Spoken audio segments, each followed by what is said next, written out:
Nina bakambombo shomnyama nazi indaba ze-1KZNTV ufundele uphilano kaCebekhulu sanibonani.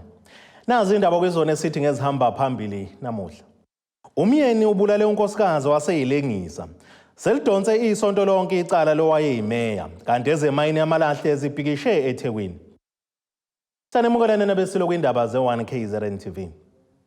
Usathuthumela namanje umndeni wakamafu endaweni yasebhomele Port Epstein ogwini oseningizimu nesifundazwe KwaZulu-Natal ulandela ukuthi abashadikazi babe nokuhilizisana owesilisa wabesebhoda ngomese unkosikazi wakhe maqede naye wayilengisa ngocingo. Ukhulumela kumndeni unqobile mafu uthi umfowabo ukwaze wabulala unkosikazi wakhe kanti abazi ukuthi bekade kuxatshone kubangwani uthi kumntwana wabo neminyaka eyi-12 uyithele kuyidumbu zabazali bakhe.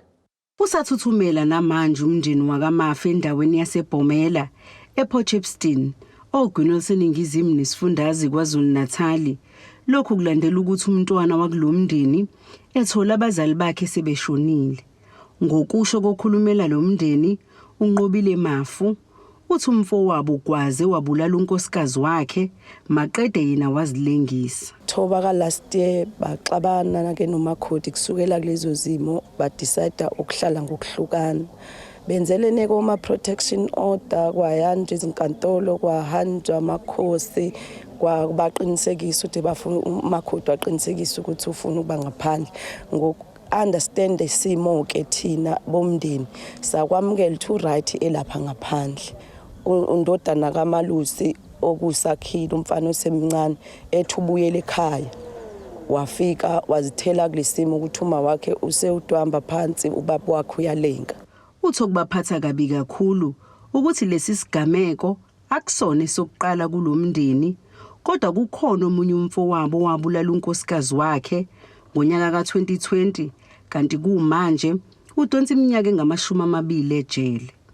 Sesike sabona umfowethu olanye uMalusi ngikhuluma nawe nje uyadonsa u20 years eWestville wenza into efanayo wabulala umakhodi akekho namanje even today owazithi kwakwenzakaleni. Sezwa nje esezositshena ukuthi sengimbulela uMamkhize safika nguMamkhize elile phansi asinazi izimpendulo till today sasala nezingane zabo. But ke sifuna ukubonga uNkulunkulu ngesenzo sikaMalusi ukuthi avele naye awuthathe kwakho umphefumulo. Uthi abantwana bahlukumezeka kakhulu ngesigameko sokuqala kanti lesi sizophinde sibalimazi kakhulu ngakho uyafisa bathola usizo lokululeka ngokwengqondo. Cela nje kulomndeni uma ikhona indlela engasiza ngayo noma ngathiwa enjani especially yokondla izingane ngokomqondo. Siyacela ukulekeleleka noma nami ngingazi ukuthi kanjani. Kodwa nje umphake nginika wona sisele nezintandane ezu8 manje kule ngane ezu8 khona engakahlanganisi ngisho unyaka mangicabanga. No 10 months. Indizincane zonke asinayo kule ngane engikhuluma ngazo asinayo umuntu ono14 zonke less than 14 years. Kukuhlungu and anga induna yesigodi sasentsangwini ithi lesi sigameko sibathuse kakhulu ubese enxusa usizo kwabezenkolo ukuze lesi sigameko esifana nalesi sinqandwe kulomndeni. Simo lesi sibhlungu kanti akusona isigameko sokuqala kuona lo mndeni. Engathi bengahlanganwa ubhekwe nalabo abezenkolo abazalwane nabo engathi bebengangenelela kakhulukazi kulomndeni. Ukhulumela amaphoyisa esifundazweni uRobert Nethunda usiqinisekisile lesi sigameko wathi kuvulwa idokodo lokubulala emaphoyiseni. Ezindabeni ze-1KZNTV kubika uZamando Sicele ngisesayidi. Njengoba kuphela isonto lesithathu ukuqhubeka ukuqulwa kwamacala ahlukene okubala inkohlakalo nokukhwabanisa okubhenana owakade imeya YETHEKU.1KZNTVNEWS nabanye abangama-24 nabo kofakazi abangaphezulu kwabayikhulu kusagibele kuphela ebhokisini ababili bohlaka oluphinyaka insolo zenkohlakalo eyenzeka kumasipala iTheku. Labo ofakazi bebesaphekwa ngabameli ngababasolwa ngembuzo ngokuchaza kabanzi ukuthi bazithola kanjani isikhalazo malungana nokukhwatshaniswa kwemali engango-320 million yethende yokuqoqwa kwemfucuza kumasipala weTheku. I'm not happy at all. Angikho happy and angisoze ngaba happy ngoba sihlalela into engekho but lokhu prolongwa because amandla bawasebenzisayo manje ukuthi nje kulokhu kudileyo lokhu kuqhubeka. Ukuqhubeka kwalamacala namhlanje akukho kubalekile okuthe kwaqama njengoba ngekhathi zasekuseni akukho kwenzakalile kwaze kwaqala ukuthi ujaji angene ngesikhathi zamadina obekuyihora lesibili ngesikhathi ummeli advocate Madonsela ongummeli kaMsola owesithathu umnomzane uSiphonzuza yena owayekade engumphathi wamasipala waseThekwini ngesikhathi uMamzandile Gumede esangumeya uMadonsela into ayivezile uthe ukuze aqhubeke nokuhloma imibuzo ufakazi wesibili okumnomzane uShawn Higler uphethe amadocument angamakhasi angaphezulu ka400 okuwubona azowasebenzisa ukumpheka ngemibuzo. uHigler uqala ukuthola ubufakazi bakhe nokupheka ngemibuzo ngesonto ledlule emva kokuthi umfakazi wokuqala ubaba uMbuso Ngcobo engazange enkantolo ngenxa yesimo sokugula. Kulobu bufakazi uHigler uthi yena owakwazi ukuthola idocument ekade ilethwe umuntu ongaziwa ibika kabanzi ngenkohlakalo nokudliwa kwemali kwayo lethenda kaDoti. Kuyona le document kuvela ukuthi kwakhona lesi sikhalazo kanye nezinye zezinto ezayikade ivela ukukhishwa kwezimali nokusebenza kwazo.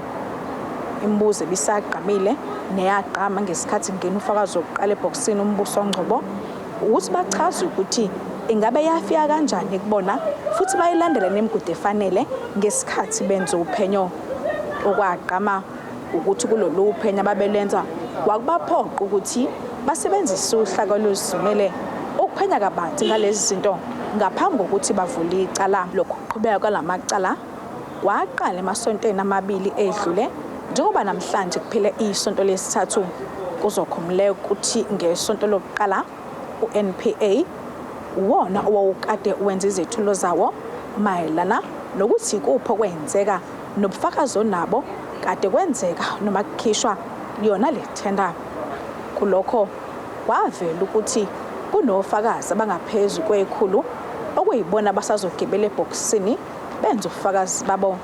Okunye kwavela ukuthi lo bufakazi obuzokwethula kukhona nezinye zezinto ezithinta imbiko noma amaphimba aqoshiwe nezinto ezazenza komakhala ekhukhwini kanjani nama-invoice ekade efakwe ezinye zey'nkampani ey'solisayo ezathola imali noma umsebenzi kuyona le tender yokuqoqa kaDoti. Okusavezwe uHigler ukuthi uyena owathola lesi sikhalazo esihambisana namadocument ereception amahhovisi wabo okwathi mayivula wafunda lonke ulwazi lalu phakathi ngaphambi kokuthi ayidlulisele kuNgcobo okuyila khona namathimba asebenzela ngaphakathi kuona lo mnyango basebeqala omunye enza umsebenzi wakhe mayelana nokuphenya ngezinto zonke ezayikade ziveziwe kuyona le document. Wona wonke lamasonto amathathu abalandeli baGumede bebeney'nsuku zokufika ukuzozwakalisa umeseka okhulumela abalandeli baGumede uveza ukuthi kuyabakhathaza ukubambezeleka kokuqulwa kwalamacala ngoba kubambezela uGumede kuthena kwazi ukuqhubeka nemisebenzi ethinta inhlangano. Kuzokhumuleka ukuthi ngonyaka odlule uGumede wakhetha kwinqungquthela lokukhetha ubuholi besifunda iTheku waba ngusihlalo kodwa ongakwazi ukwenza imisebenzi ethinta inhlangano ngenxa yembandela ethinta iqembu lokuthi mangabe usahamba inkantolo awukwazi ukuzibandakanya nemisebenzi yeqembu. Ukuhlehla kwaleli cala namhlanje kube ukuthi ummeli advocate Madonsela ethe uzosebenzisa amadocument angamakhasi angaphezulu kwama400 ukupheka ngemibuzo ufakazi umbuso wesibili. Lokho kuba sekwenza abanye abameli bethi bacela isikhathi sokuthi nabo bawafunde la madocument ngaphambi kokuthi kuqhubeke lolu hlelo lokuqulwa kwalamacala. Bonke labasolwa bangaphandle ngamabhayili ahlukene njengoba kaMsola wokuqala uGumede ku50,000 ngokusho kwenkantolo. Ithi imbandela yamabhayili wabo isam njengoba injalo nanoma icala noma ukuqhubeka kokuqulwa kwamacala kuhlehlile. Icala kuzobe seliqhubeka ngomhla ka17 kuJulayi kuwona lo nyaka kuTebogo Sibisi enkantolo enkulu eThekwini. Izisebenzi zemayini yamalahle esifundazweni saseMpumalanga Optimum Coal Mine zibhikishe ngaphandle kwenkantolo enkulu eThekwini KwaZulu-Natal uzwakalisa ilakalazo ngecala lokumiswa kokuthunyelwa phesheya kwezilwandle kwamalahla lemayini Richards Bay Coal Terminal RBCT ngamafuphi. Clifford Masinga weMpumalanga Action Movement uthi bakhathazekile njengoba uma inkantolo ingavuna ukumiswa kwalomsebenzi babalela ngaphezulu kweinkulungwane ezintathu 3000 abantu abazolahlekelwa imisebenzi. Baphume ngobuningi abasebenzi bemayini yelahle ezinze esifundazweni eMpumalanga babhekisha ngaphandle kwenkantolo enkulu yaseThekwini nalapho bekulindeleke kuphuma isinqumo ngecala phakathi kwale mayini kanye neRichards Bay Coal Terminal. Lokhu kuze ngemuva kokuba ke iRBCT iyamisa ukusebenza kwale mayini ezikhumulweni zabo. Ukukhulumela inhlangano iMpumalanga Action Movement uveze ukuthi okubasukumise phansi ukubona ingozi yokulahleka kwamathuba omsebenzi uma ke inkantolo ingahleke ivuni iRBCT. Richards Bay Coal Terminal basuspende i-allocation ye-Optimum Coal Terminal. Then silapha namhlanje size court because kune court case where they are going to give a judgment to say siyeka siqhubeke sebenze or bayi-terminate wasehlobo because basithumela iletha nge-31 zika January ukuthi i-terminal yethu is suspended and terminated. So we are fighting back as a community from Mpumalanga and also as business people from Mpumalanga to say if you terminate that contract, and then how is our people abantu bethu bazosurvive kanjani? Because remember the mine iqashe abantu abayi 3,000. Out of the 3,000, if today the court ruling favors Richards Bay Coal Terminal, then kusho ukuthi abantu abasebenza emayini then funa stop and then bahambe bahlale emakhaya. Lo mdonsiswano uqala ngemuva kokuba iRBCT yanika le mayini incwadi yokuqeda isivumelwano sokusebenzisana kwazise le mayini isebenzisa le ndawo ukwelisa phesheya kwezilwandle ilahlelayo. Abezinyunyana bathi ke sekukhona umhobholo kubanikazi bamasheya njengoba sebefuna ukwenza inzuzo yabo bodwa. Laba abantu abathatha le decision le abantu othola ukuthi ama shareholders ba ama board members babuya babe ama shareholders. So ukuvalo kwe-allocation yase Optimum kusho ukuyibo ukuthi bazokhona ukuthi le allocation beyisetshenziswa for i-Optimum ingene kibo. That will mean i-production yabo noma umkhiqizo wabo uzokhuphuka. Then kubafakele imali kakhulu ezikhwameni zabo. Kungako nje sithi leyo decision leyo abayithathayo is very harsh kakhulu kulabasebenzi la. Whatever abaxabanela kona ne-mine akungathinti labasebenzi. Kunendlela kunesivumelwano abanaso abathize should kwenzeke ukuthi lo mbhikisho ubunokuthula kanti kubekeke ukuthi vele kumanje le mayini ayenzi kahle njengoba ke ingasebenzi yonke ngokuphelele kwazise ingaphansi kohlelo lokuhlengwa kwamabhizinisi. Laba bathi ke bazola kuze kube sekugcineni. Way forward, we'll fight up until we win the case. We're not going to stop. If we need to go and camp Richards Bay, we'll go and camp Richards Bay. We are not fighting. You can see even the protest. It's not about fighting. It's about us showing the pain. And people, they can see how vulnerable we are. We are not fighting. It's a peaceful protest. As we speak, kunabantu laba bayeka umsebenzi, laba baterminate umsebenzi wabo. They are struggling. They are struggling as we speak. Awuna mali yokubhatala school fees, awuna mali yokunakekela abantwana bakho, awuna mali yokwenza izinto ofuna uzenze as a person. So the livelihood of abantu currently in our community is bad. Indaba Y1KZNTV kubi kuntombi khona Mvubu ngiseThekwini. Ake sithi shelele itolo umbukelo sobuye sibuye nezinye izindaba.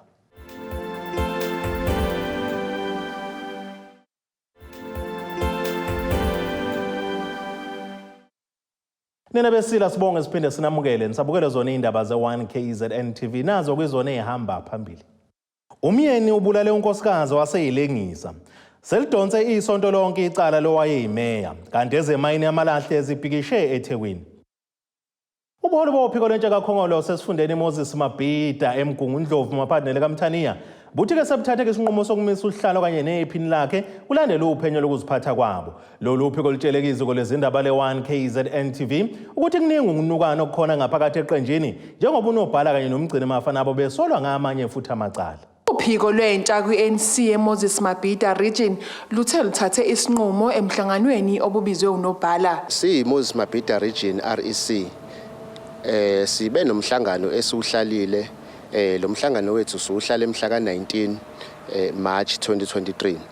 Lo mhlangano ke ngokwenqubomgomo ka-ANC Youth League unobhala ubiza umhlangano abiza wonke amalunga then amalunga mase yahlangana. Ukwenzile ke lokho unobhala wasibiza saya khona njengamalunga e-REC emhlanganweni. Umhlangano wethu owa corridor owaba nenamba u50 plus okusho ukuthi umhlangano wawusemthethweni sawuhlala umhlangano. Kube nezinto ke eziningi esixoxile ukusuka sakhethwa ngoJuly 2021 kuze kube manje 2022 kuze kube manje ukuthi kuphi esesikwenzile. uDlamini uthe kumiswe usihlalo kanye nephini lika nobhala. Ziningi izinto ezivelayo kuma charges akhona abekiwe. Nizokhumbula ke ukuthi sibe nama by elections ade khona eMsunduzi sub region ka Ward 25 and Ward 2 and also Ward 28 but siphinde saba namanye futhi ade khona eMshwathi sub region ka Ward 12. So uANC awenzanga kahle ka Ward 25 and ka Ward 2 wase wenza kahle ke ka Ward 12 eMshwathi, but also sibe ne provincial congress ebekumele ihlale ngoDecember last year ye-ANC Youth League eyagcina icollapsile ingahlalanga. So kunezinto eziningi ke building up to ikhesi yabo ezenzakalile including into ye-provincial congress kuphinde kuzoba nento yama by election kanye nokusebenza ke nje kwansuku zonke kweorganization iANC Youth League la khona sithema sihlala siREC sibuka zonke izinto nezingqinamba esibenazo sase sibona ukuthi no uchairperson kanye no deputy nobhala bayadinga ukuthi sibadlulise kwikomiti. Yes khona it is their constitutional right ukuthi bavele kulona, if bemsula they will be reinstated baqhubeke baseve, but if usibathola benephutha futhi then ikomiti liyobe sel advisor iREC then ithatha decision. Kodwa as things stands sibukile ukuthi mhlawumbe ake sibamise kancane ukuze sikwazi ukuthi kusebenzeke. Uthe laba ababhala kabi ngonobhala kanye nomgcini mafa ezinkundleni zokuxhumana bazoqondiswa nabo izigwegwe. Kwabeke ngalo lelo langa lingakashoni sabe sesithola ke imibiko ethize sibona ku social media kuvela istatement esasithi original treasurer kanye no regional secretary babambe elinye lamalunga eREC at gunpoint bali kwamanda balikidnap bezana lemhlanganeni bafike baliforce ukuthi alisign iregister. Then kwabe sekuvela ukuthi lihambile la uvula icala. Siyafisa ukuqinisekisa ukuthi ayikho into efana naleyo lokho nje kwamampunge alikho ilunga leREC labanjwa ngenkani. Naye ucomrade in question okukhombethi ubusisiwe he is very comfortable ukuthi engeza azokhuluma alibike uhlangothi lakhe ngoba kunanomhlangano esiubambile after sesihlale iREC sibese sihlela ukuthi asibe neREC extended sihlale ngomhla ka21 kanye nama branch ukuzowa reportela ngeenqumo esayithatha emhlanganweni esasiuhlalile ngomhla ka19. Usihlalo kanye nephini lika nobhala kulendeleka ukuba baqondise izigwegwe ngenyanga ezayo. Ezindabeni ze1KZNTV nguAyanda Dube ngibika ngisemgongondlovu. Ngemuva kokuba ke imeya kamasipala umvoti uZamani Malembe engabangabikho emhlanganweni obuhlelo ukuthi ke khishwe yena ke ngevoti angabethemba ubuholi bakhe. Malembe usedala ukuthi eminye imiyalelo ebibhalwe kwisicelo sokuhlalisa lo mhlangano ibikade ingekho emthethweni. Malembe usho kanjena namuhla kwisithangami nabezindaba. Emva kokuba umeya kamasipala umvoti uZamani Malembe engabangabikho emhlanganweni obuhlelelo ukuketula kwakhe esikhundleni, uMalembe kubeke kwacaca namhlanje ukuba eminye yemiyalelo ebibhalwe kwisicelo sokuhlala komhlangano ibingekho emthethweni. Ayikho inotice ebiza umhlangano kodwa sithema sesihleli mina ngibese ngicosha ku WhatsApp wegroup yamakhansela lapho khona uMM efaka khona isixwayiso sokuthi kune fraud ekhona notice esithi uMM ubiza umhlangano ngoba uSpeaker awubizanga. While uSpeaker engazange engawubiza umhlangano kodwa ebaphendulile ukuthi ngeke ikwazi ukuhlala emotion ebhalwe ngalolu hlobo ngoba phela sila eSouth Africa silandela umthetho njengobunjalo. Kanti uMalembe uzichithile izinsolo zokungahambisi intuthuko emphakathini wasemvoti. Lokho nje kuyichilo engakubeka njengento engelona iqiniso. Ngila nje last week bengehlile ngihambisa intuthuko bengiwa Ward 1 lapho kade ngiyoqhuba khona isport fit esashiwa singaphelile ngaleli edlule bekade ngiselokishini ngiyokwathula sonkontreka abazoqhubha iground la khona la ngaphelile ngenyangana ezidlule nangu dadethu uphindile bekhona bengethula ugesi emasontweni amabili adlule bengilekelela abantu basemvoti kusekhona ngisho kuma WhatsApp kusapostiwa abantu ngibalekelela ngokuthi bekwazi ukuziphilisa ngibalekelela ngokuthi bethuthukise amabhizinisi abamancane ngenza yonke into. Uphinde walandisa beziko lezindaba ukuthi kukhona uqhekeko phakathi kwamaqembu abambisene ukhola lomkhandlu. Ngokuthi sebesayina ipetition bavumelana ngaleso simo kuyiliqiniso ukuthi kusho ukuthi ubudlelwane bethu neABC abusebuhle kodwa ke lokho sokubona sekuvotwa ukuthi kuyovotwa kanjani kuphela uma ngabe kubizwe emotion kuhlalwa phansi kuye kuvotwa uvotwe loyo oqokwayo. Umnomzane omshoyo ofuna ukuba yimeya ngebhadi nje ubengakafungi nokufunga la ekhaya ukuthi useyikhansela. Khona manjalo uShiba uthi akanqabile ukwehla esikhundleni kodwa lokhu ufuna kwenzeke ngendlela efanele. Njengoba ngiyela phambi kwenu sengicaciselekile. Niyangaza ngisuye umuntu wodlame. Ngithikini na uma ngabe ushaya isikhathi sokuthi uMalembeke uyophuma ngosuku lokhetho ngoba phela kuyokhetho.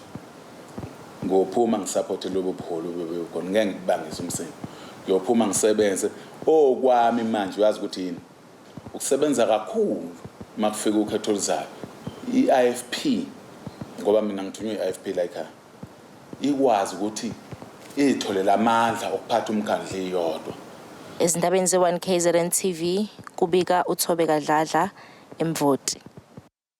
Njalo ngesikhathi samaholiday ephasika ke ubeke neingozi ezinyantisi yegazi emgwaqeni onguthela waye kweN2 kwambonamba enyakatho esifundazwe kwaZulu-Natal negcina idlule nenqwaba emphefumulo yabantu. Umkhandlu wasemfolozi ukhipha isexwayiso eshubile kumaphoyisa omgwaqo ngokwamukela imali yokugwazelwa ngabashayeli. Lona umgwaqo onguthela wayeka uN2 kwambonambi nosekuphenduke umchilo wesidwaba ukwenzeka kwesingozi kule ndawo. Lezi ngozi asigcini nje ngokwenzeka kuphela ziphinde sidlule nomphefumulo wabantu. Kanti njengoba sekusondele namaholidi ephasika umasipala umfolozo osondelene kakhulu nalomgwaqo usingatha umkhuleko ukuba kwehle izingozi kule ndawo. Imeya lomasipala uXolani Bhengu uthi amaphoyisa omgwaqo nawo kumele agweme ukugwazisa abashayeli ngoba lokhu kungaba nomthelelo ongemuhle kutheni kudaleke izingozi. Nawo futhi amaphoyisa angamanye besikade siwakhulekela la ngenabo nembese kuba sicela uNkulunkulu ukuthi akevusele lo nembese ngoba mangabe umuntu enze iphutha and then bese bayamcharge usuka lo muntu esezokwethuka. Kepha njengoba usho umsakazi mangabe kuukuthi umuntu uvuma ukuthatha intshontsho usuke sazodlula besenza ingozi engaphezulu kwale engabe ivikelekile.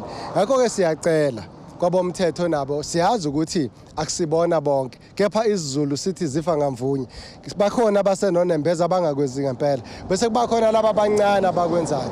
Sizonxusa nakubona siyacela ukuba bangakuvumeli ukulingwa nathi futhi thina bo driver asingasuka kwalinga amaphoyisa ngemali ukuze ezokwenza umsebenzi wawo ngenhloso ukuthi kugwemeke ingozi kugwemeke imphefumulo ebingalahleka la kuN2.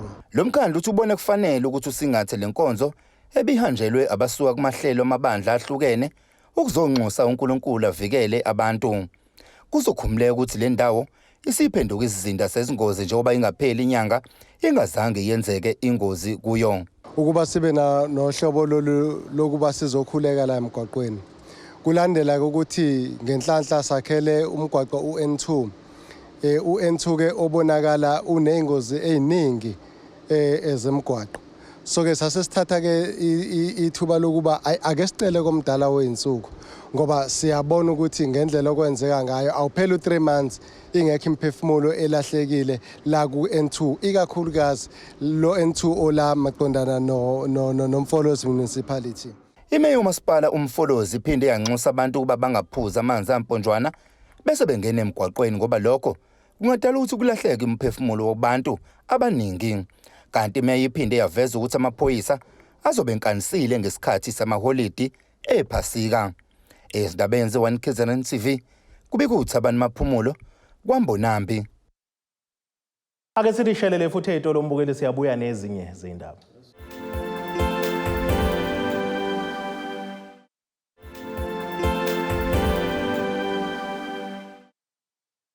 Nena besilo siyabonga siphinde sinamukele futhi nisahleli nathi kuzona indaba ze1KZNTV nazo ke izona indaba esithi ngezihamba phambili. Umyeni ubulale unkosikazi Wase-Ezilengisa. Selidonse isonto lonke icala Lowayeyimeya kanti ezemayini yamalahle ezibhikishe eThekwini. Ake sibheke engosini yezomnotho.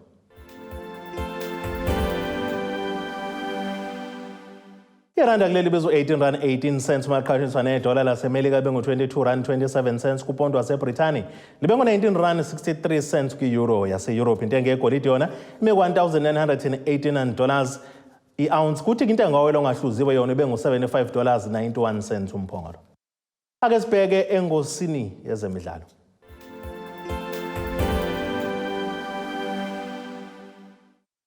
Selifaka kwenkulu ingcindezi iqembu lakuleli abesilisa labadlali abaneminyaka ngaphansi kwengama-23 ngesikhathi idlala ngokulingana ngegoli elilodwa ngapha nangapha neCongo Brazzaville emidlalweni wokuhlungela i-Africa Cup of Nations ka-Under-23 obuseDobsonville Stadium eGoli izolo. Kuyo-ke ekhefini kuyivakatshi zikahamba phambili ngegoli elilodwa eqandeni elibekwe nethini nguLavo Raema Bisila ngekhanda sezophela ke siwombe sokuqala. Thapelo Maseko ushayeleke iqembu likaDavid Nothwane lakuleli laseNingizimu Afrika elokulinganisa maphakathi nesiwombe sesibili. Ake sibheke naso isimo sezulu esingalindeleka.